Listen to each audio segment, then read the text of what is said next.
இந்த நாளுக்குரிய ஆசீர்வாத வசனம் எஸ்றா 6:22.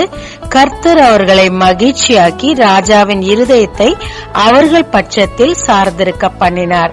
நிபந்தனை வசனம் 21.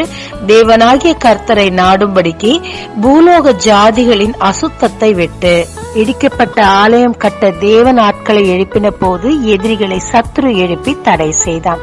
தேவனோ அடிமையாய் போன நாட்டின் ராஜாவின் இருதயத்தையுமே இவர்கள் பக்கமாய் திருப்பி ஆலயம் கட்டி தன் ஜனங்களை மகிழ்வித்தார். தடைகளை நீக்கி நீங்க செய்யும் வேலையை நிறைவேற்ற உங்கள் மேலான அதிகாரிகளின் இருதயத்தை தேவன் உங்கள் பட்சமாய் திருப்புவார். நாம் உலக அசுத்தத்தை விட்டு தேவனை தேடும் போது நம் வேலை நிறைவேறி கர்த்தருக்குள் மகிழ்ச்சியா இருக்கலாங்க. ஜெபிக்கலாமாங்க. தடைகளை நீக்கி என் வேலை நிறைவேற மற்றவர் இருதயத்தை என் பட்சமாய் திருப்புவதற்காக நன்றி. நானும் உலக அசுத்தத்தை விட்டு உம்மை தேட கிருபை தாரும். இயேசு மூலம் பிதாவே, ஆமென்.